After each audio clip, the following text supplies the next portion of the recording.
नमस्कार, बड़ी खबर पर बड़ी और सार्थक बहस के साथ हम लेकर हाजिर हैं 5 की पंचायत में। हूं आपके साथ रीमा पराशर। त्रिपुरा, मेघालय, नागालैंड, तीनों ही राज्यों में अब ये दिखाई दे रहा है कि किस तरह से विपक्ष ने जिन जिन मुद्दों को हावी करने की कोशिश की जनता के दिमाग पर इस पूरे चुनाव प्रचार के दौरान, वो सब फेल हो गए। और खिला क्या? कमल। प्रधानमंत्री नरेंद्र मोदी ने जब कैंपेन किया था, रोड शो किया था इन तीनों राज्यों में, उन्होंने एक बात कही थी कि किस तरह से विपक्ष लगातार उन पर हमले कर रहा है संसद में, संसद के बाहर। लेकिन जनता यही कह रही है कि खिलेगा तो कमल ही, और ऐसा ही कुछ हुआ। मोदी मैजिक चल गया, बाकी पूरा विपक्ष बेहाल है। और सबसे ज्यादा जो बेहाल और पस्त नजर आ रही है वो है कांग्रेस पार्टी, क्योंकि आत्मचिंतन का भी अभी तक समय नहीं मिला है कांग्रेस को। भारत जोड़ो यात्रा, राहुल गांधी, सब कुछ फेल दिखाई दे रहे हैं। कोई मैजिक राहुल गांधी का नहीं चला, बल्कि अगर चर्चा कुछ हो रही है कांग्रेस में तो राहुल गांधी के नए लुक को लेकर हो रही है, सूट बूट के साथ उनकी तस्वीर को लेकर हो रही है।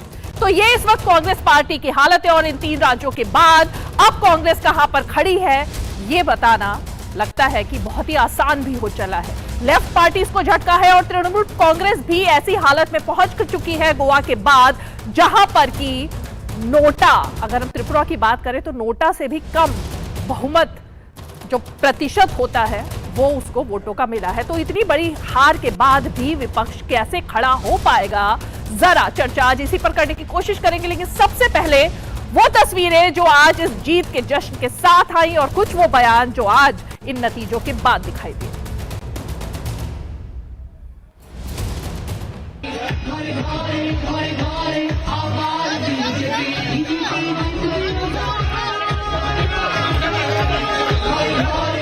आजकल माला जपते हैं माला,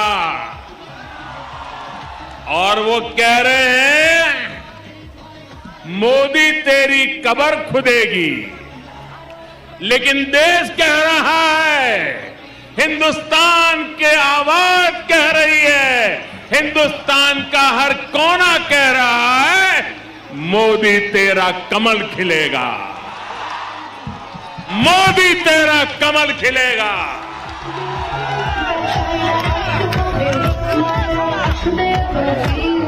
ত্রিপুরাবাসীকে যারা আমাদের ভোট দিয়েছেন বা যারা আমাদের ভোট দেননি তাদের সবাইকে আমি এই যে বিধানসভার নির্বাচনে আপনারা সবাই মিলে আপনারা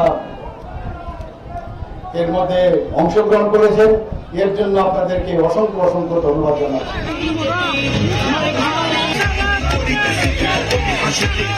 बीजेपी का नॉर्थ ईस्ट में जिस तरीके से जीत प्राप्त कर रहे हैं, जनता का समर्थन प्राप्त कर रहे हैं, उसका सिंपल रीज़न है मोदी जी ने जितना काम किया लोगों तक पहुंच रहे।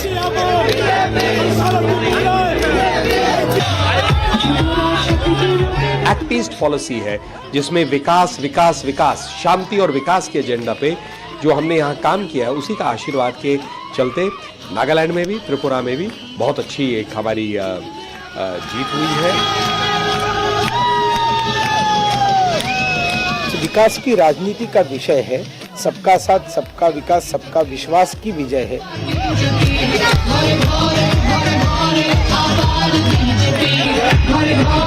पब्लिक ने काफी हमें सपोर्ट किया है, तो मैं पब्लिक को धन्यवाद कहना चाहता हूँ।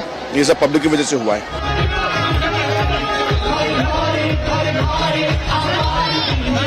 हम लोग सत्ता पे आ रही है, इसलिए सभी लोग मन से जय श्री राम, भारत माता की ध्वनि दे रहा है। अब भी बीजेपी, हर वक्त बीजेपी, मोदी जी सरकार और कुछ नहीं सरकार।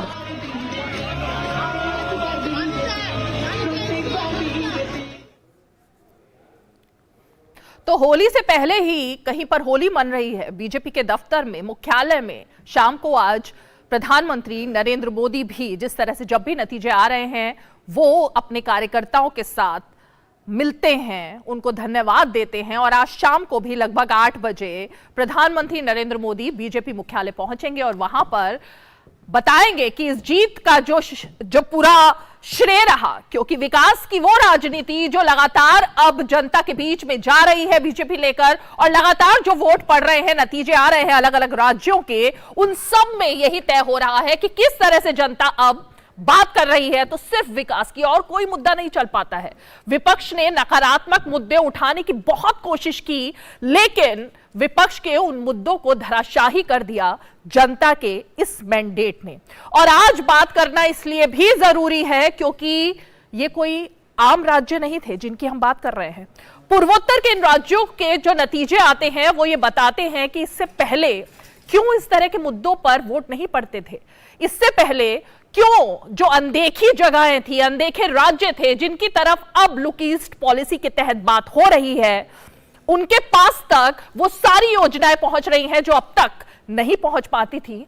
तो जाहिर है मोदी मैजिक का कमाल जो दिखाई दे रहा है। बहुत ही खास मेहमान हमारे साथ इस चर्चा में बात करने के लिए जुड़ गए हैं। मैं परिचय करा देती हूं अपने खास मेहमानों का। हमारे साथ सतीश लखेड़ा जी प्रवक्ता हैं भारतीय जनता पार्टी के, जुड़ रहे हैं।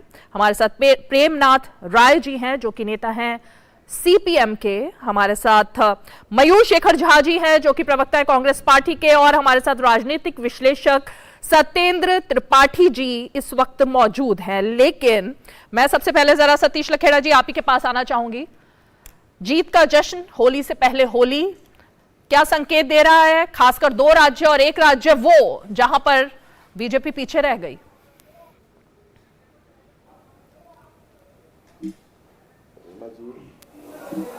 अब की बार पूर्वोत्तर के चुनावों ने एक नया संदेश दिया है कि लोगों ने विकास के लिए वोट दिया है।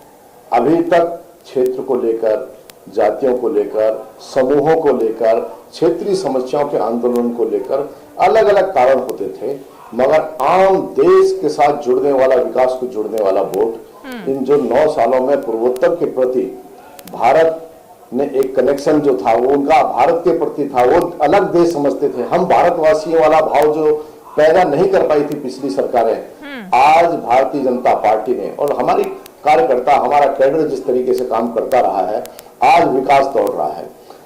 अन्य योजना या फ्री वैक्सीन योजना या जितनी भी योजनाएं थी वो पूरे देश के लिए जाती है, मगर 60 साल जो कांग्रेस ने उसको एटीएम समझा, कागजों में काम होते थे, धरातल पे नहीं होते थे।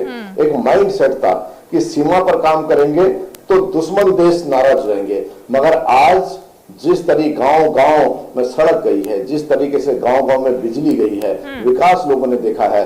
टनल ब्रह्मपुत्र के नीचे टनल बन रही है, देश की सबसे बड़ी जल विद्युत परियोजना अरुणाचल में बन रही है। ये अपने आप में एक बदलाव है। और आपको रीना जी एक चीज ध्यान होगा, जब से देश बना है, आजाद हुआ है, तब से आज तक भारत के प्रधानमंत्री उतनी बार नॉर्थ ईस्ट नहीं गए हैं। 51 बार प्रधानमंत्री नरेंद्र मोदी जी पूर्वोत्तर का दौरा कर चुके हैं और हर 15 दिन में एक मंत्री वहां का दौरा करते हैं। और अटल जी के समय पूर्वोत्तर मंत्रालय हो गया था। तो हमें प्रमाणित करने की बिल्कुल आवश्यकता नहीं कि नॉर्थ ईस्ट के प्रति हम कितने गंभीर हैं, और जनता ने वही आशीर्वाद दिया है। प्रेमशंकर झा जी, जनता ने आशीर्वाद दे दिया, खिल गया कमल। प्रधानमंत्री के लिए किस किस तरीके की भाषा एक बार फिर से इस्तेमाल की गई जो बार बार बैकफायर करती है कांग्रेस पार्टी को? तो ये गायब जो हो रही है कांग्रेस, इसका श्रेय किसको जाता है? देखिए, सबसे पहले तो लखेरा जी को बहुत बधाई हो, और वाजपेयी जी की ही 2 पंक्तियों के साथ मैं अपनी बात का शुरुआत करूंगा कि न हार में न जीत में, किंचित नहीं भयभीत में, कर्तव्य पथ पर जो मिला ये भी सही वो भी सही। आज जनता ने हमें नकारा है। ये मैंडेट कांग्रेस के खिलाफ है, ये मैंडेट भारतीय जनता के पक्ष में है। ये कोई डिबेट का विषय नहीं बन सकता है। और मेरे प्रवक्ता साथी और भाजपा के तमाम कार्यकर्ता, खासकर जो त्रिपुरा के भाजपा के तमाम कार्यकर्ता हैं, वो बधाई के पात्र हैं। एक बात और मैं देख रहा हूं कि त्रिपुरा में आपने सीपीएम प्लस लगा रखा है और नागालैंड में आपने बीजेपी प्लस लगा रखा है, जबकि नागालैंड में भाजपा के केवल 3 विधायक हैं। नो डाउट भाजपा जो है उस अलायंस का पार्ट थी, बट उसके 3 विधायक हैं। आपने एनपीपी प्लस नहीं लगाया है, लेकिन त्रिपुरा में आपने सीपीएम प्लस लगा रखा है। तो कांग्रेस को जो है कहीं ना कहीं हर स्तर पर केवल भारतीय जनता पार्टी और अपने राजनीतिक विरोधियों से नहीं लड़ना पड़ता है, पर कहीं ना कहीं कांग्रेस को मीडिया से भी एक स्तर पर सतत एक लड़ाई रहती है कि मीडिया का जिस तरह से इग्नोर करती है कांग्रेस को, और जिस तरह से मतलब कांग्रेस की छोटी मोटी गलतियों के ऊपर जिस तरह से अटैकिंग मोड में आ जाती है, तो वो कहीं ना कहीं कितनी बार जो हमारे कांग्रेस पार्टी के मीडिया विभाग के चेयरमैन ने कहा, और बाद में उन्होंने कहा था कि भाई ये एक स्लिप ऑफ टंग था एक तरह से, लेकिन जिस तरह से इसको पकड़ लिया गया, आप अगर हिस्ट्री में जाएंगी और जिस तरह की भाषा का प्रयोग, एक सेकंड काउंटर क्वेश्चन है Premshankar ji, Premnath ji, oh sorry, I am so sorry. तो मयूर शेखर झा जी, आप जो कह रहे हैं कि स्लिप ऑफ टंग है, मैं उसकी तो बात ही नहीं कर रही, स्लिप ऑफ टंग वाले बयान की बात ही नहीं कर रही, मैं बात कर रही हूँ कब्र खुदने वाले उन नारों की जो कि वो देखिए, वो उसका जो रनवे पर बैठ करके दिए गए थे, ये मैं नहीं कह रही, ये तो खुद प्रधानमंत्री ने बोला, मैं तो उस बयान की बात ही नहीं कर रही, स्लिप ऑफ टंग की, कब्र खोदने की बात हो रही थी। ये बहुत गलत देश के प्रधानमंत्री के प्रति और उस पर किसी ने प्रयोग नहीं, इस बात का संज्ञान लिया गया है इंटरनली, पार्टी के द्वारा इंटरनली लिया गया, और मैं आपको बता रहा हूं इस तरह की भाषा का समर्थन और इस तरह के नारों का समर्थन कांग्रेस पार्टी का नेतृत्व बिल्कुल नहीं करता है। प्रधानमंत्री वो पूरे देश के हैं, प्रधानमंत्री वो एक पार्टी के नहीं है, और उनके पद का, उसका जो गरिमा है वो सर्वोपरि है हमारे लिए। इस तरह की जो नारे लगे थे, इस तरह के नारों का as a responsible spokesperson of the Congress party आपके शो पे मैं ऑफिशियली ऑन रिकॉर्ड भर्त्सना करता हूं, कंडेम करता हूं। इस तरह की नारा, these slogans are not endorsed by the Congress party। तो आप ये मान रहे हैं कि इस तरह के स्लोगन्स की गलती रही, जिसका खामियाजा अब भुगतना पड़ रहा है, बार भुगतना पड़ रहा है। देखिए वर्कर्स क्या होता है, कई बार मतलब वो पॉलिटिकल रेमिफिकेशंस नहीं सोचते हैं, वो जो भी है। आज मैं बता रहा हूं, ये भाजपा का जीत है, नो डाउट ये भाजपा का जीत है, लेकिन ये जो इतनी ऐसी बातें आज लखेरा जी ने कह दिया कि नॉर्थ ईस्ट को इग्नोर किया गया था, आप इस चीज को समझिए कि पॉलिटिकली नॉर्थ ईस्ट हमेशा देश की मेन स्ट्रीम पॉलिटिक्स के साथ अलाइन चला है। जब कांग्रेस की देश में सरकार रही है, तब तक जो है उन तमाम स्टेट्स में, चाहे वो अरुणाचल प्रदेश हो, चाहे वो मेघालय हो, चाहे त्रिपुरा में लेफ्ट की सरकार थी, बट उन तमाम स्टेट्स में जो है, चाहे वो आसाम हो, उन तमाम स्टेट्स में जो है वो कांग्रेस की ही सरकार रही है। कांग्रेस ने 10 साल देश का प्रधानमंत्री आसाम से दिया था, देश के प्रधानमंत्री आसाम से आए हुए। नॉर्थ ईस्ट को कहीं से भी इग्नोर, जब प्रधानमंत्री जो खुद नॉर्थ ईस्ट से आते हैं, तो नॉर्थ ईस्ट को इग्नोर करने वाली बात कहां से आती है?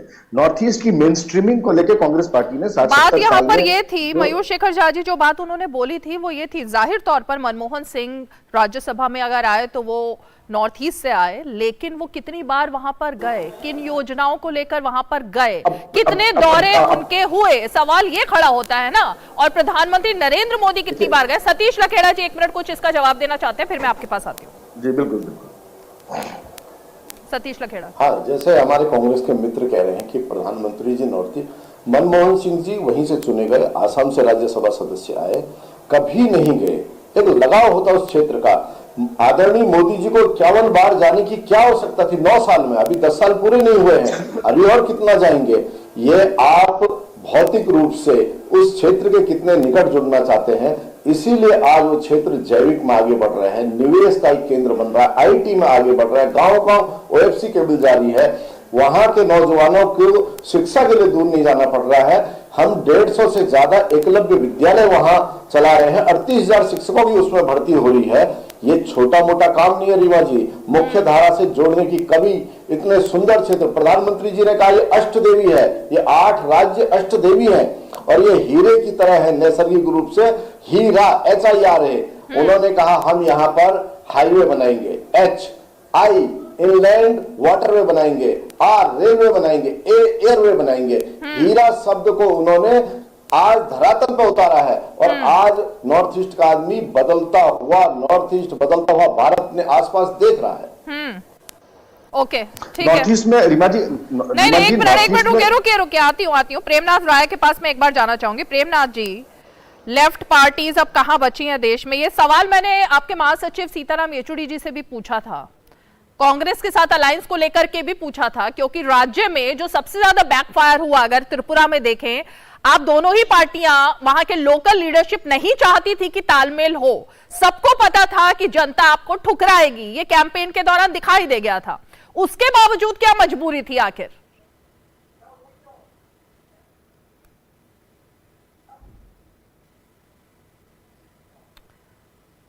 प्रेमनाथ राय जी, आप ही से सवाल है।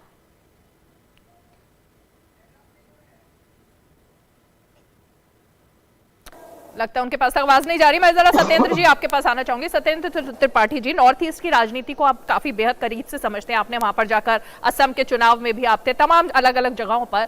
ये जो नतीजे हैं, जो सवाल मेरा यहाँ पर सतीश जी से था, वही मैं जरा समझना चाहूंगी कि ये जो विपक्ष की जो रणनीति थी, विपक्ष के जो मुद्दे थे, भ्रष्टाचार का जो मुद्दा उनके ऊपर पहले चलता था, वो अब राज्य उससे बाहर निकल के आया है, विकास के पथ पर अगर चल रहा है, तो क्या यही अब मुद्दे हैं आने वाली राजनीति में जो दिखाई दे रहे हैं?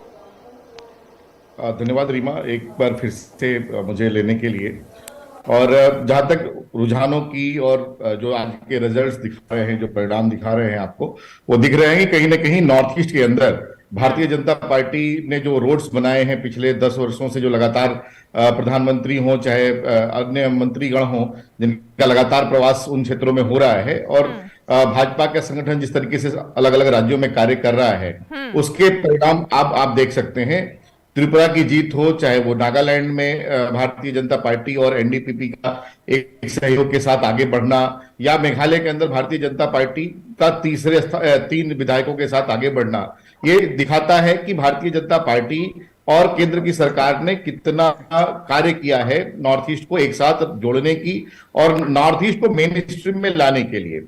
यदि अगर आप मोदी जी की सरकार के आने से पहले की सरकारों के कार्यों को देखें, तो नॉर्थ ईस्टर्न स्टेट्स, दिल्ली से जो कनेक्टिविटी थी वो कहीं ना कहीं वो आपको दिखती नहीं थी। वहां के लोकल जो लोग थे वो परेशान थे, चाहे वो रोजगार हो, चाहे वो कनेक्टिविटी हो, चाहे वो हेल्थ हो, चाहे वो फूड हो, अलग अलग तरीके की समस्याएं, चाहे वो सिक्योरिटी के चैलेंजेस हो, अशांति का माहौल हो, ये सारे चैलेंजेस वहां उस समय व्याप्त थे। जब प्रधानमंत्री मोदी जब पहली बार सत्ता में आए और भारतीय जनता पार्टी ने संगठन को मजबूत करते हुए नॉर्थ ईस्टर्न स्टेट्स में मजबूती से कार्य करना शुरू किया, तो उसके परिणाम पिछले कुछ वर्षों के चुनाव में आप देख सकते हैं। चाहे वो आसाम की आइडियोलॉजिकल लड़ाई लड़ रहे हों अपने लेफ्ट के खिलाफ, तो वहां पर भी ये दिखता है कि भारतीय जनता पार्टी कितने ग्रास रूट लेवल तक पहुंच चुकी है। और जहां तक भारतीय जनता पार्टी के संगठनात्मक कार्यों की बात करें, तो आप सबको जैसे परिचय में होगा कि Bharatiya Janata party booth level तक कार्यकर्ता बनाती है, फिर उसके बाद पन्ना प्रमुख तक जाती है। तो लगभग सभी राज्यों के अंदर, चाहे वो मिजोरम हो, चाहे मेघालय हो, चाहे अरुणाचल प्रदेश हो, चाहे सिक्किम हो, कितने भी स्टेट हैं नॉर्थ ईस्टर्न स्टेट्स के अंदर, संगठन ने पन्ना प्रमुख तक के कार्यकर्ता अपने खड़े किए हैं, और जिसका रिजल्ट अब आपको दिख रहा है चुनाव परिणामों के द्वारा। और सबसे बड़ी चीज जो भारतीय जनता पार्टी के सर्वमान्य सर्वप्रिय लोकप्रिय नेता प्रधानमंत्री मोदी जी की है, उनकी छवि है। यदि आप नॉर्थ ईस्टर्न स्टेट्स में कहीं भी जाएं, आपने कवर किया होगा पूरे तीनों चुनाव को, और आप देखेंगे कि छोटे छोटे गांवों में, छोटे छोटे दुकानों पे, हर जगह प्रधानमंत्री को बहुत अच्छे से देखा जाता है कि एक बहुत ईमानदार छवि का व्यक्ति जो लगातार 24 घंटा पूरे देश के लिए रात दिन एक कर मेहनत करके विकास की नई दिशा तय कर रहा है, उसको लेकर अगर इस तरह की अभद्र टिप्पणियां विपक्ष उस पर वो बात कर चुके हैं सत्येंद्र जी। उस पर तो उन्होंने कहा कि गलती हुई थी, इसको लेकर क्लास भी लगी है लोगों की जिन्होंने इस तरीके की गलती की, लेकिन प्रेमनाथ राय आप तक आवाज आ रही है? आप देखेंगे कि भारतीय जनता पार्टी के लिए सबसे बड़े स्टार प्रचारक के रूप में ये खुद कांग्रेस के बड़े बड़े लीडर ही कार्य कर रहे हैं। ओके। यदि अगर वो ऐसे ही रहेंगे, तो वो जो एक दिशा जो 5-10 विधायक इनके पास मेघालय में भी थे, वो टीएमसी के साथ चले गए। मैं चाहूंगी जो चौथे गेस्ट हमारे साथ जुड़े हैं उनका नाम मुझे बताया जाए, क्योंकि कहीं पर भी उनका नाम नहीं आ रहा है। स्वामित घोष जी, आप तक आवाज आ रही है? हाँ। स्वामित घोष जी, ये जो पूरी तरह से मामला रहा, बहुत सारे दावे और बहुत सारे नारे दिए गए थे, लेकिन उसके बावजूद जो हकीकत थी वो कुछ और ही कह रही है।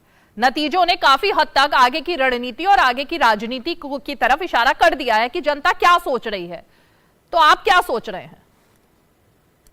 देखिए, बात तो यह है कि जो डेटा और जो यहाँ पर तस्वीरें दिखाया जा रहा है, एक्सेप्ट त्रिपुरा, कहीं पर भी भारतीय जनता पार्टी को एक सिंगल लार्जेस्ट पार्टी नहीं बना है, एक्सेप्ट त्रिपुरा में उसका खुद का सरकार बना है। बाकी जो जगह है एनडीपीपी के साथ, नागालैंड में शायद उनकी पोस्ट पोल अलायंस हो या प्री पोल अलायंस हो, उसके साथ वो सरकार बना सकता है। और मेघालय में ये क्लियर कर देना बहुत ही जरूरी है कि एनपीपी के साथ मेघालय में भारतीय जनता पार्टी का जो अलायंस था वो इलेक्शन के 1 ही महीने पहले वो टूट गया था, और भारतीय जनता पार्टी ने वहां पर मेघालय में एनपीपी की सरकार को खिलाफ कंडाक्ट शर्मा जो सीएम था, let me come to conduct Sharma जो सीएम था, उसके खिलाफ करप्शन की इल्जाम भी लगाए थे। लेकिन उसके बावजूद भी भारतीय जनता पार्टी का बस 3 सीट्स आया है, 3 सीट्स मेघालय में। और वहां पर तृणमूल कांग्रेस जो पहली बार तृणमूल कांग्रेस अपने सिंबल से लड़ाई किया, वहां से उनको 5 सीट मिला है। टीएमसी को वहां पर भाजपा से ज्यादा रिजल्ट आया है, ज्यादा अच्छा रिजल्ट आया है। तो मुझे ये लगता है जो वेव आप दिखा रहे हो, जो चैनल में आप दिखा रहे हो कि बीजेपी प्लस, ये सही नहीं है। दिस इज कंप्लीटली, ये हम नहीं कहेंगे इट्स अ फेक डेटा, ये एक एक्सेप्ट डेटा आप दिखा रहे हो, जैसे कि आप मैनिपुलेट कर रहे हो, क्योंकि दिस इज नॉट बीजेपी। अगर यहाँ पर एनडीपी, अरे सर बीजेपी प्लस लिखा हुआ है, आप देखिए ना उसको, बीजेपी प्लस लिखा है, आप सही से देख नहीं रहे। लेकिन अगर यहाँ पर बीजेपी प्लस लिखा हुआ है, वहां पर जब मेघालय की स्टेटिस्टिक्स आप दिखा रहे हो, आपकी जो स्क्रीन है स्टेट स्क्रीन की एकदम डाउन दिख पर राइट साइड पे, वहां पर एआईटीसी का 5 सीट दिखाना चाहिए आपको। जहां पर अगर आप दिखा रहे हो कि बीजेपी का 3, आईएनसी का 5, वहां पर अदर्स में 15 डाल रहे हो, ये सही नहीं है। वहां पर एआईटीसी का ऑल इंडिया तृणमूल कांग्रेस जो 5 सीट मिला है उनको नॉर्थ ईस्ट पे शौमित जी और मयूर शेखर झा जी दोनों ने क्योंकि ये मुद्दा उठाया, तो मैं जरा ये जानना चाहती हूँ कि क्या चैनल पर जो टैली चल रही है, जो नाम चल रहे हैं, वो एक डिबेट का विषय है इस वक्त, या ये डिबेट का विषय है कि किसको कितनी सीटें मिल रही हैं, किसको कितना जनता ने ठुकराया है, किसके मुद्दों को जनता ने क्लिक नहीं किया, ये मुद्दा है या फिर टैली मुद्दा है आप लोगों के लिए? मैं भी जानना चाहती हूँ ना भाई। स्वामी जी वही कह रहे हैं। मयूर शेखर झा जी, आप लोगों ने तो 13 सीटों पर चुनाव लड़ा, त्रिपुरा में 13 सीटों पर चुनाव लड़ा, आपने तो पूरी तरह सरेंडर ही कर दिया था। आप लोगों ने तो सैक्रिफाइस की राजनीति लड़ी ना वहां पर त्रिपुरा में। नहीं, मैं आपसे रीना जी, मैं एक लिमिटेड सवाल पूछ रहा हूँ। नागालैंड में भाजपा कितने सीटों पर लड़ी थी चुनाव? भाजपा के 3 विधायक आ रहे हैं नागालैंड। इसको जो आप एक तरह से भाजपा के पक्ष में, आपकी आवाज चली गई है, आपकी आवाज चली गई है। एक जो भाजपा के पक्ष में प्रचंड मैंडेट का जो एक नैरेटिव बनाया जा रहा है, हमारा लिमिटेड पॉइंट जो है उस नैरेटिव के खिलाफ है। देखिए भाजपा त्रिपुरा जीती है, भाजपा बधाई की पात्र है, त्रिपुरा उसने रिटेन किया है। चलिए 8-9 सीटें कम हुई, 2.5% वोट कम हुए, तमाम जो भी लोकल पॉलिटिकल फैक्टर्स रहे होंगे, कांग्रेस ने गलतियां की होंगी, कम्युनिस्ट पार्टी ने गलतियां की होंगी, प्रद्युत बर्मन का कांग्रेस छोड़ना एक बहुत बड़ा पॉलिटिकल लॉस था कांग्रेस पार्टी के लिए। मैं उन लोकल फैक्टर्स में नहीं जा रहा हूं। त्रिपुरा का जो मैंडेट है, उस मैंडेट को बहुत ही ह्यूमिलिटी के साथ मैं स्वीकार कर रहा हूं, और भारतीय जनता पार्टी की पूरी त्रिपुरा इकाई आज बधाई की पात्र है। इस डिबेट पे तो मैं जा ही नहीं रहा हूं, पर एक जो नैरेटिव वीव किया जा रहा है, देखिए नागालैंड में भारतीय जनता पार्टी एक बहुत ही मिनिस्क्यूल पार्ट था उस अलायंस का। आप एक पिक्चर ये क्या पेंट कर रहे हैं कि नहीं, नागालैंड में भी एक प्रचंड मैंडेट भाजपा के पक्ष में मिल गया है। एक रीजनल पार्टी के साथ लगकर भाजपा ये चुनाव लड़ी थी।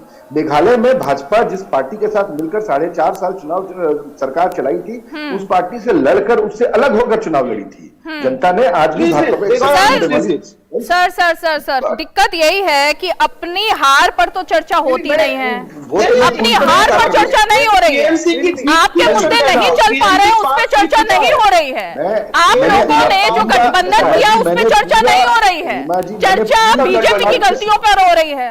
चर्चा अपनी गलतियों पर करनी चाहिए ना जरा, कि जनता ने आपको क्यों क्लिक नहीं किया। चर्चा बीजेपी की गलतियों पर यहाँ नहीं है रीमा जी, चर्चा पूरा का पूरा जो एक नैरेटिव बनाने का कोशिश किया जा रहा है कि भाजपा के पक्ष में नॉर्थ ईस्टर्न स्टेट्स में एक प्रचंड मैंडेट का माहौल है। तो आप समझ लीजिए कि भाजपा नॉर्थ ईस्ट में आज भी 2 या 3 स्टेट्स की ही पार्टी है। जब कांग्रेस सेंटर में हमारी जब सरकार थी तो 8 के 8 स्टेट्स का मैंडेट कांग्रेस के पक्ष में होता था।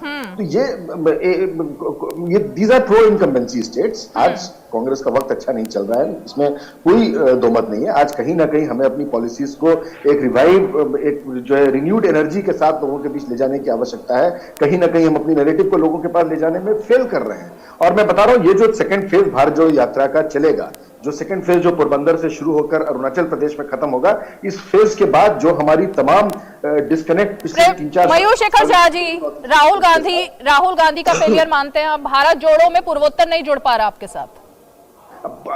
अभी भारत जोड़ो यात्रा पूर्वोत्तर जाएगा, उसके बाद हम बात करेंगे इसके ऊपर। भारत जोड़ो यात्रा का चुनाव तो हो गए ना, चुनाव 5 साल बाद आएंगे अब चुनाव। 2024 में पार्लियामेंट चुनाव है, और क्या कोई भी पॉलिटिकल एक्सरसाइज केवल चुनाव के लिए की जाती है? भारत जोड़ो यात्रा, एक्सरसाइज केवल नहीं, क्या मैं आपसे पूछ रहा हूँ, भारत जोड़ो यात्रा अगर भारत जोड़ो यात्रा चुनाव के लिए नहीं है तो क्या वो इमेज बिल्डिंग के लिए? यही मैं जानना चाहता हूँ। आप देखिए ना, भारत जोड़ो यात्रा अगर चुनाव उसका लक्ष्य नहीं था भारत जोड़ो यात्रा का और राहुल गांधी का, तो क्या अपनी इमेज बिल्डिंग था उसका लक्ष्य? भारत जोड़ो यात्रा क्या वजह थी फिर? रीमा जी, भारत जोड़ो यात्रा का एक ही लक्ष्य था कि चूंकि हिंदुस्तान की मीडिया हिंदुस्तान के विपक्ष का साथ नहीं देती है नैरेटिव्स को ग्रास रूट पर ले जाने के लिए, इसलिए लोगों से डायरेक्ट कनेक्ट करने का एक एक्सरसाइज था। आधा हिंदुस्तान जो है हम डायरेक्टली कनेक्ट कर चुके हैं, बाकी का आधा हिंदुस्तान जो भारत जोड़ो यात्रा का फेज 2 होगा, जो पोरबंदर से शुरू होकर अरुणाचल प्रदेश में समाप्त होगा, उसके माध्यम से लोगों तक डायरेक्टली पहुंचने का हमारा एक एक्सरसाइज है। अभी आधा एक्सरसाइज खत्म हुआ, आधा और एक्सरसाइज खत्म हो जाएगा, उसके बाद हम बात करेंगे कि एक्सरसाइज कितना सक्सेसफुल रहा है और कितना सक्सेसफुल नहीं रहा है। पर ऑब्जेक्टिव भारत जोड़ो यात्रा का जो है वो है लोगों के साथ डायरेक्ट कनेक्टिविटी स्थापित करना, लोगों के साथ डायरेक्ट संवाद स्थापित करना, और इसकी आवश्यकता इसलिए पड़ी है कि हिंदुस्तान की मीडिया जो है वो पूर्णतः जो है विपक्ष से ही लड़ रही है। अरे सर हिंदुस्तान का मीडिया, मयूर शेखर जी अगर हिंदुस्तान की आवश्यकता नहीं पड़ती रीमा जी। मयूर शेखर जी, मीडिया की गलतियां बाद में निकाल लीजिएगा, मीडिया से बाद में लड़ लीजिएगा। आपने भारत पहले जनता के मैंडेट को स्वीकार कर लीजिए। मीडिया नहीं आपके वोट बढ़ा सकता है या घटा सकता है, ये जनता करेगी भाई। रीमा जी, मीडिया को आप इतना पावरफुल समझ रहे हैं, उसके लिए थैंक यू सो मच, लेकिन मीडिया की गलतियां निकालने से आपके वोट नहीं बढ़ जाएंगे। मयूर शेखर जी, प्लीज, मैंडेट हम लोगों ने बिल्कुल ह्यूमिलिटी के साथ स्वीकार किया है। प्रेमनाथ राय जुड़ गए, ठीक है, प्रेमनाथ राय जी जुड़ गए, सीपीएम के नेता है। मैं जरा एक बार आ रही हूँ सतीश जी आपके पास, लेकिन मैं एक बार उनके से एक रिएक्शन लेना चाहती हूँ। प्रेमनाथ जी, त्रिपुरा से उम्मीदें थी लेफ्ट पार्टीज को, और अब अगर देखा जाए तो पूरे देश में इसी बात को लेकर चर्चा होती है कि लेफ्ट अब कहां है, ढूंढे से नहीं मिल रही थी, और इसीलिए आपने पूरी ताकत झोंक दी। आपने उस पार्टी के साथ समर्थन ले लिया, उसके साथ गठबंधन किया जिसके खिलाफ पूरी लड़ाई वहां पर लड़ी जाती थी। आपके कार्यकर्ताओं में रोष था, लोकल नेताओं में रोष था, लेकिन उनकी परवाह किए बिना आपने ये किया। तो अब समझ में आ गया है कि भविष्य में कांग्रेस से दूरी बनानी होगी, और ये इशू जो था ये बड़ी गलती के तहत सामने आया है। ऐसा नहीं है, हमारी पार्टी कांग्रेस हुई थी और उसमें हम लोगों ने तय किया था कि अगर बीजेपी को पूरे देश में हराना है, हमको काम करना पड़ेगा कि भाजपा विरोधी जो मत हैं उनका बंटवारा कम से कम हो, और इसी को ध्यान में रखते हुए कांग्रेस से हम लड़ते हैं। इसके बावजूद हम चाहते थे कि त्रिपुरा में भाजपा हारे, इसलिए कांग्रेस के साथ हमारा सीटों का तालमेल था, कोई गठबंधन नहीं था, ताकि भाजपा विरोधी जो वोट है उनका बंटवारा कम हो और भाजपा हारे।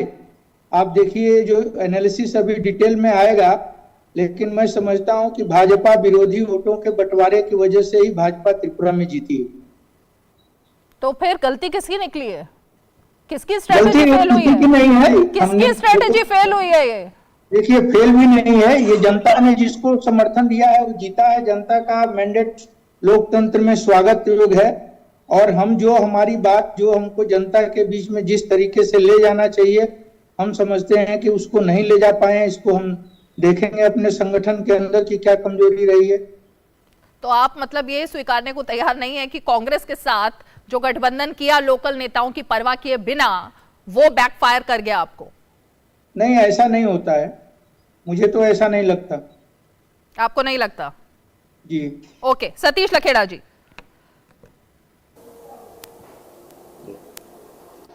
रीमा जी, अभी कांग्रेस के साथी कह रहे थे कि हमने लगातार वहां हमारी सारे राज्यों में सरकारें हुआ करती थी, होती थी। आपका भी पूरे अंग्रेजों की तरह उनका सूरज जैसा अस्त नहीं होता था, पूरे देश में आपकी सरकारें थी। मगर आप बताइए, 55 साल से ज्यादा आपके सीधे प्रत्यक्ष कांग्रेस पार्टी ने राज किया, आज तक बिजली नहीं थी, आज तक सड़कें नहीं थी, पानी नहीं था। किस दुर्गति में सीमा के लोग अपना जीवन जी रहे थे। पहली बार वो दुनिया से जुड़े हैं, या अपने पुरुषार्थ से जब वो वहां से निकले हैं तब उन्होंने दुनिया देखी, मगर उन्हें उपेक्षित किया गया। दूसरा, हमारे दो मित्र बड़ा कर रहे हैं आपकी एडिटिंग की एक लाइन की, प्लस बीजेपी क्यों है, ये प्लस क्यों है। कोई भी पार्टी जब गठबंधन बनाती है वो समान विचार में बनाती है। जहां हमारा संगठन कमजोर है, हम नया काम कर रहे हैं, या हमारा पूरी तरीके से हम उस क्षेत्र में ग्रास रूट पे नहीं है, समान विचार के दलों के साथ हम काम करेंगे। और उन दलों ने, स्थानीय दलों ने देख लिया केंद्र में काम करने वाली Bharatiya Janata party 3 out of 6 थी सर, 3 out of 6। मेरी बात सुन लीजिए, जब आप जब गठबंधन बनाते हैं तो गठबंधन बनाने वाली पार्टी नॉर्थ ईस्ट की देख रही है, जिस व्यक्ति के नेतृत्व में पूरा देश बदल रहा है, इसके दल के साथ गठबंधन करके हम अपने राज्य को विकास की मुख्य धारा में लाएंगे। दूसरी बात, कांग्रेस के लोग ये बात नहीं है, आज तो पॉलिटिक्स केरला में आमने सामने होते हैं। केरल में आप सीपीएम के विरोध में चुनाव लड़ते हैं और त्रिपुरा में जाके आप साथ में चुनाव लड़ते हैं। नहीं, लेकिन सतीश जी वो कह रहे हैं, वो इसको अपनी गलती के तौर पर नहीं देख रहे हैं।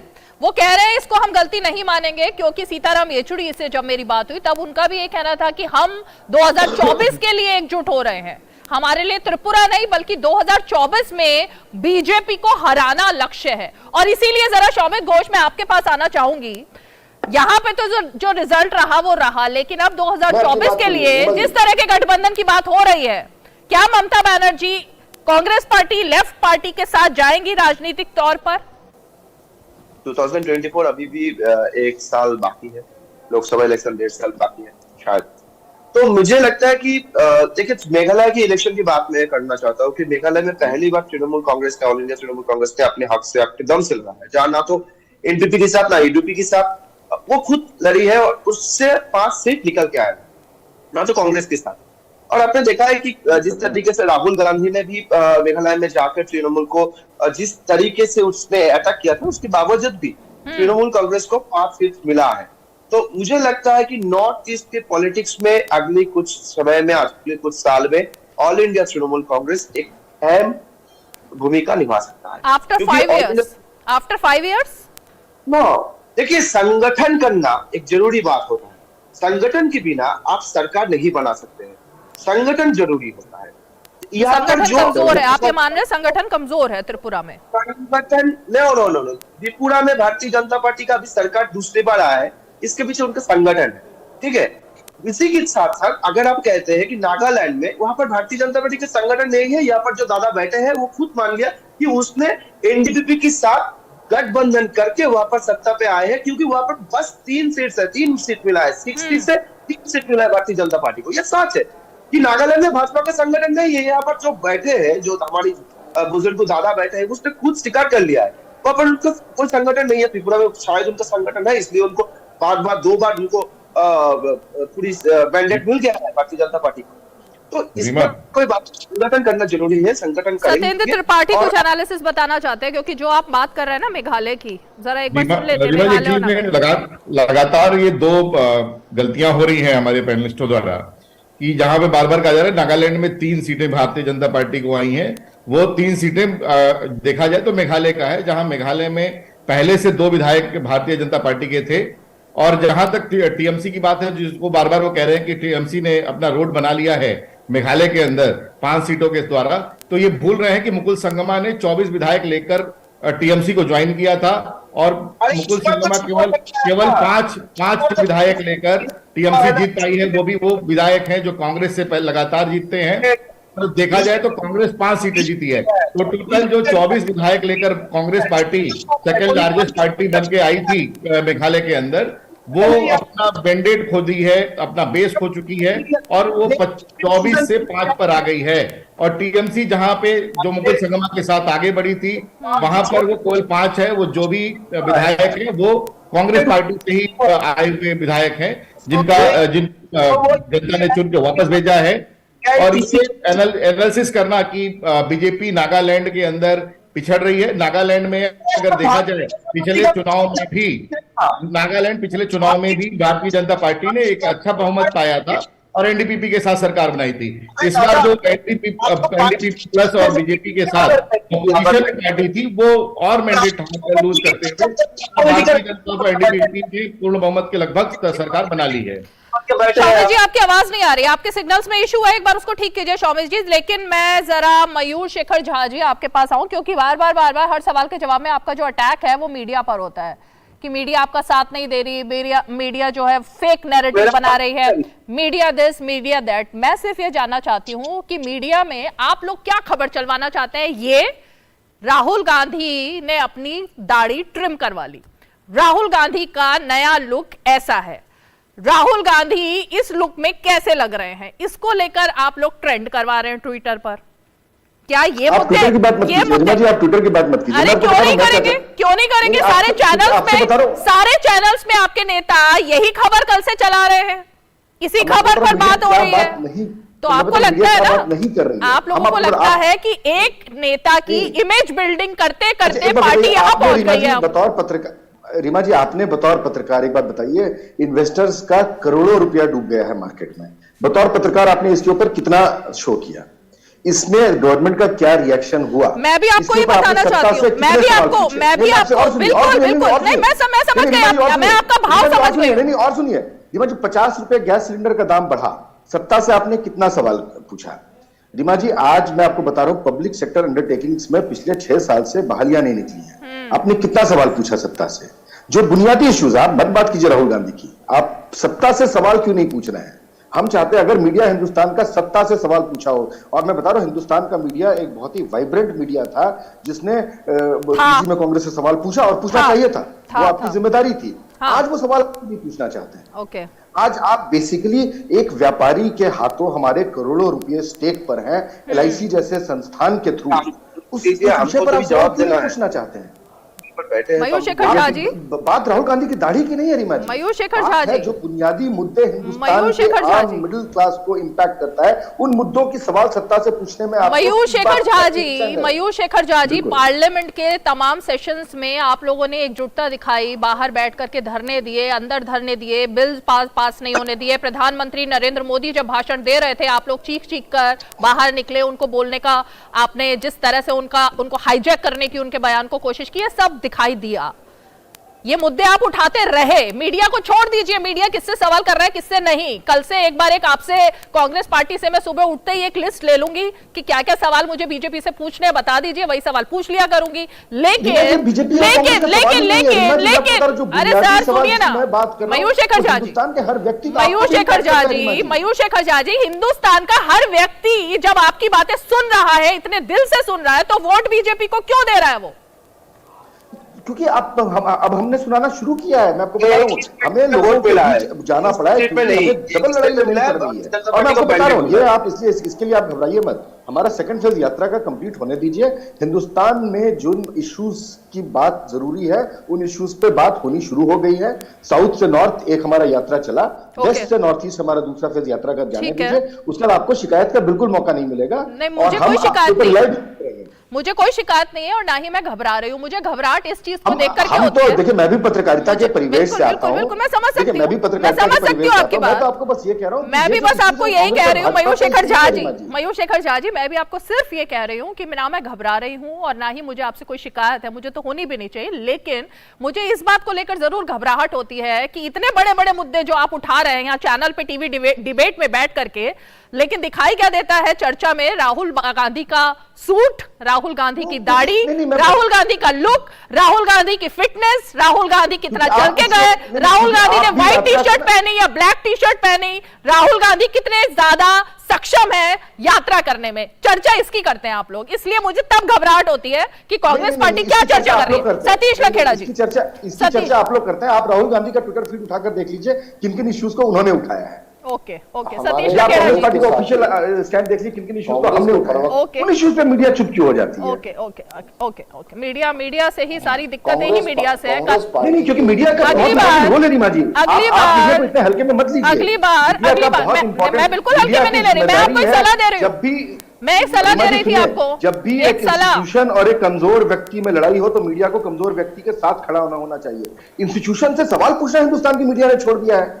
अरे आप तारीफ कीजिए, अच्छे कामों की तारीफ सर, करनी मैं चाहिए, सलाह दे लेकिन जो रही एक थी। प्राइमरी रिस्पॉन्सिबिलिटी है जी। मीडिया की, सवाल पूछना। आप ओके। सत्ता से अगर सवाल पूछना मीडिया छोड़ देगा तो हिंदुस्तान की आवाज कौन उठाएगा? रीमा जी आप बताइए। बीजेपी सत्ता में है और बीजेपी इस पैनल में भी है, बीजेपी से सवाल पूछे भी जा रहे हैं, बीजेपी हर सवाल का जवाब दे भी रही है। अगर सवाल पूछने का कोई और तरीका आप बताना चाहें तो आप मुझे व्हाट्सएप कर सकते हैं। एनीवेज, मयूर शेखर झा जी, एक सलाह दे रही थी मैं कि अगली बार से चुनाव प्रचार में रैली करने की बजाय, नुक्कड़ सभाएं करने की बजाय, रोड शो करने की बजाय सिर्फ मीडिया डिबेट्स में आइए, जनता को बताइए और उसके बाद आई थिंक कि आपका ग्राफ बढ़ जाए, मुझे उम्मीद है। Satish Lakhera ji, okay okay okay, Satish Lakhera ji, इतनी शिकायत मीडिया से है, इतनी शिकायत मीडिया से है, लेकिन मैं ये जानना चाहती हूं, अभी जो कांग्रेस पार्टी के प्रवक्ता ने कहा कि अब उन्होंने सबक ले लिया है, अब वो अपनी बात कह रहे हैं, अब वो जनता के बीच इन मुद्दों को लेकर जा रहे हैं, तो अब मतलब कि फिर डरने की बात है क्योंकि कांग्रेस सचेत हो गई है। अब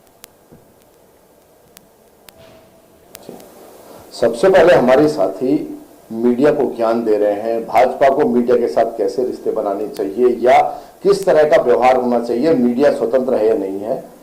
कुछ साल पहले जाइए ना, आपातकाल में बिना बात के आपने सारे अखबार बंद करा दिए, अखबारों में दरोगा बैठा दिए, आपकी तारीफ छपनी चाहिए, संपादक जेल में डाल दिए, पत्रकार जेल में डाल दिए। जो इंदिरा जी की जय बोलेगा वही अखबार छपेगा, अखबार एक बार सरकार पढ़ेगी उसके बाद छप के बाहर जाएगा। पूरे देश में जब आपातकाल में बिना बात के आपने यातनाएं जेल में दी, अखबार और मीडिया के साथ रिश्ते आपके द्वारा, और आज आप ज्ञान दे रहे हैं। और दूसरी बात, आप भारत जोड़ो यात्रा की कर रहे हैं। भारत जोड़ो यात्रा, राहुल जी जब चले दक्षिण भारत से, वो एक ऐसे पादरी से मिले, सबसे पहले ऐसे विवादित व्यक्ति जिसने कहा भारत की भूमि से मेरे पैर गंदे ना हो जाए इसलिए मैं जूते पहनता हूं। थोड़ा ऊपर आए महाराष्ट्र तो वीर सावरकर का अपमान किया। फिर जब गुजरात आए तो वे मेघा पाटकर के साथ यात्रा करते हुए दिखाई दिए। उसके बाद दोनों भाई बहन बर्फ के गोले के साथ खेल रहे थे कश्मीर में, क्योंकि कश्मीर में शांति है। आपके नाना जी के दौर में जो अशांति थी, जिस तरीके से वहां किस हालत में तिरंगा नहीं फहर सकता था, आपने तिरंगा फहराया और आपने फिर बयान दिया कि मैं पूरे देश में चला, मुझे नफरत नहीं दिखाई दी। क्यों? ये 9 साल से भारत नया बदला है। आपके दौर में बम धमाके थे, दंगे थे, अपराध थे, आज शांति है। और अब आप दोबारा देखिए, आपको फिर नफरत नहीं दिखाई देगी, प्यार दिखाई देगा। आप पोरबंदर से अरुणाचल या नॉर्थ ईस्ट जहां भी जाना चाह रहे हैं, आप दोबारा जाइए। आप पूरा भारत को देखिए। क्यों? आज तक आपने केवल सफेद कबूतर उड़ाए और मंचों से हाथ हिलाए, आपने देश को नहीं समझा, इसीलिए आप समाज से कट गए और आप जनता के बीच जाने की बात कर रहे हैं। सतीश जी, मैं एक सवाल आप ही से है मेरा, सतीश जी, कि क्या आपको लगता है कि जिस तरह से त्रिपुरा में मुख्यमंत्री का परिवर्तन हुआ, पहले के मुख्यमंत्री के बारे में कई सारी तरीके की बातें थी, ये एक अच्छा फॉर्मूला बीजेपी ने अपनाया क्योंकि जहां जहां अपनाया है वहां उसको फायदा हुआ। त्रिपुरा में क्या मुख्यमंत्री का चेहरा बदलना 8 महीने पहले वो एक फायदेमंद रहा आपके लिए? हर राजनीतिक दल का एक आंतरिक सिस्टम होता है कि किस कार्यकर्ता का किस समय कहां पे उपयोग होना है। विप्लव देव जी को राज्यसभा लाके केंद्र में उनका उपयोग लिया गया और जब शाह साहब को जो प्रदेश अध्यक्ष थे उनको वहां की जिम्मेदारी दी गई। भारतीय जनता पार्टी में हर कार्यकर्ता के लिए काम है और हर काम के लिए कार्यकर्ता है। ये पार्टी का आंतरिक सिस्टम है, मगर जनता का हम पे अखंड विश्वास है, मोदी जी के नेतृत्व में विश्वास है, इसलिए हमें दोनों हाथों से आशीर्वाद मिला है। ठीक है, प्रेमनाथ झा जी, प्रेमनाथ जी मैं आपके पास आना चाहूंगी। लेफ्ट पार्टीज क्या अब आत्मचिंतन अभी भी करेंगी या नहीं? क्योंकि आपके हाथ से अब सब कुछ छिटक चुका है, सब कुछ छिटक चुका है।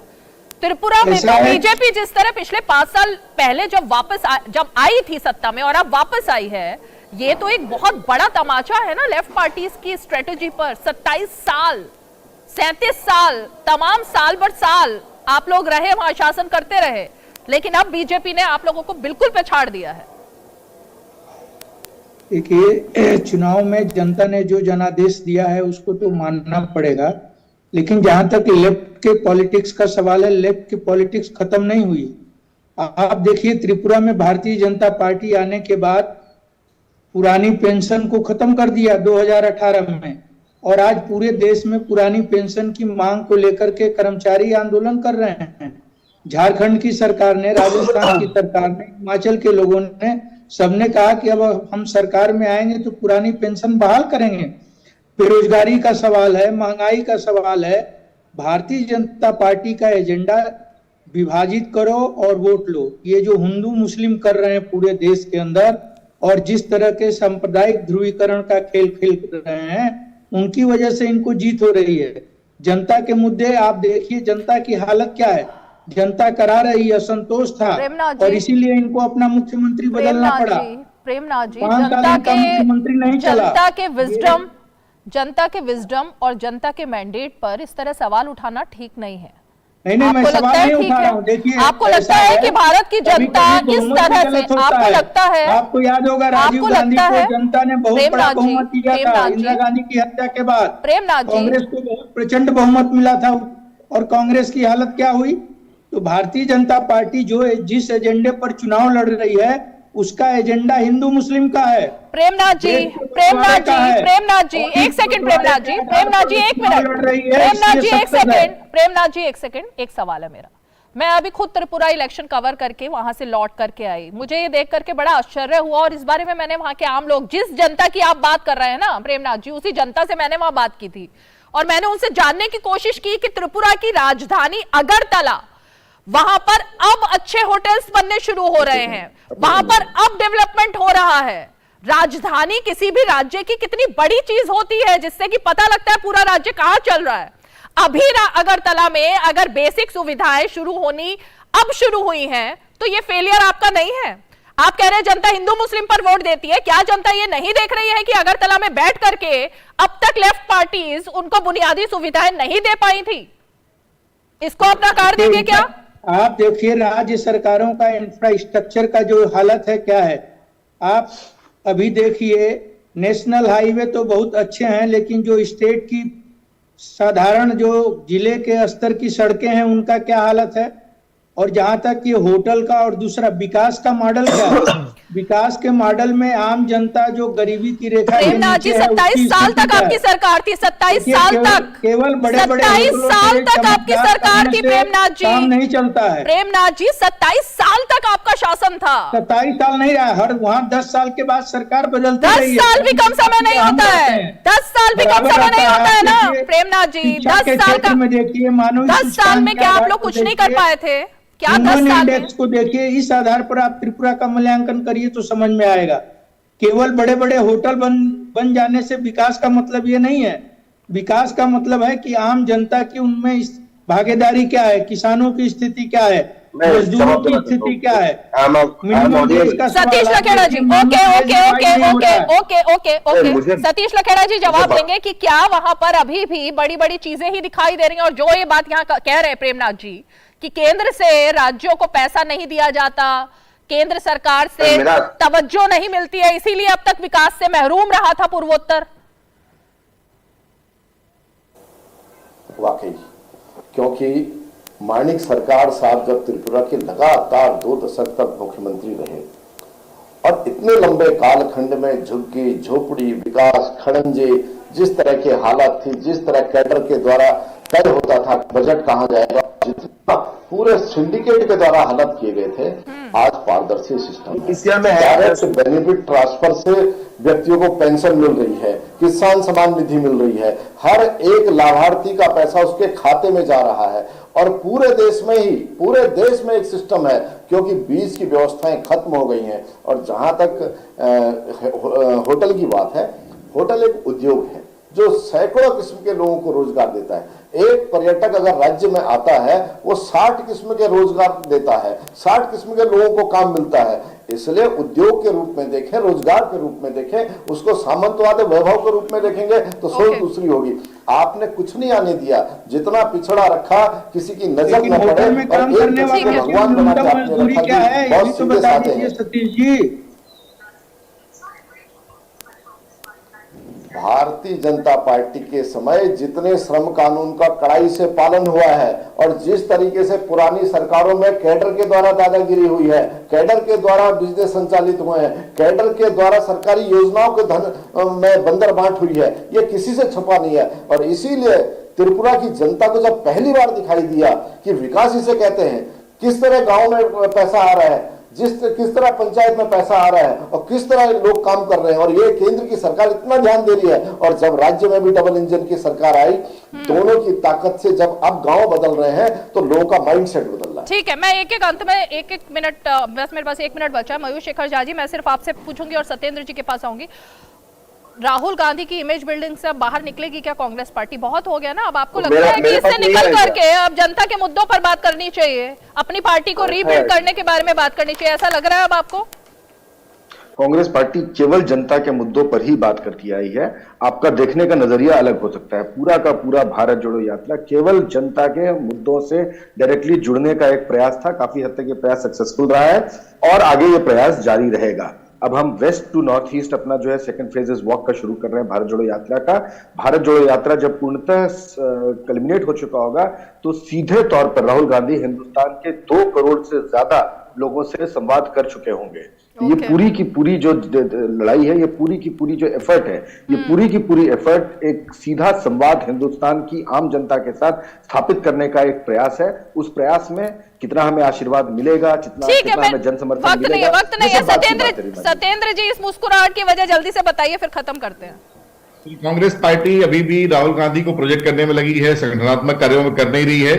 विपक्ष भारतीय जनता पार्टी के सबका साथ, सबका विकास, सबका विश्वास के प्रधानमंत्री के नारे के सामने बौना सा नजर आ रहा है और जनता के मन में भारतीय जनता पार्टी के चलिए सभी खास मेहमान आप हमारे साथ 5 की पंचायत में जुड़े, उसके लिए बहुत बहुत शुक्रिया। और इसीलिए आज के जो ये नतीजे हैं पूर्वोत्तर, जिसको लेकर के 3 राज्यों की हम लगातार बात कर रहे हैं, ये नतीजे काफी हद तक अब 2024 से पहले देश में विपक्ष की जो राजनीति है और जो गठजोड़ है, उसको जनता ने जो जवाब दिया है वो संकेत भर ही नहीं है, बल्कि आगे के लिए भविष्य की राजनीति भी तय करेगा। और इसीलिए फिलहाल तो आज मोदी मैजिक और समझ में आ रहा है कोई नहीं है टक्कर में। फिलहाल 5 की पंचायत में आज इतना ही, कल फिर होगी मुलाकात, तब तक के लिए हमें दीजिए इजाजत, नमस्कार।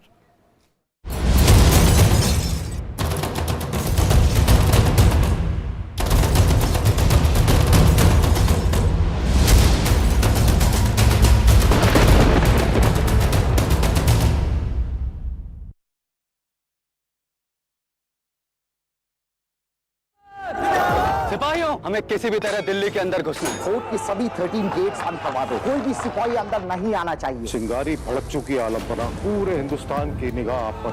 मैंने कभी सोचा भी नहीं था कि इतना बड़ा म्यूटिनी होगा। क्या इस जंगे आजादी के बाद हिंदुस्तान की किस्मत बदलेगी? क्या होगा जब अंग्रेज फिर लौटेंगे? हिंदुस्तान अब हमारा है।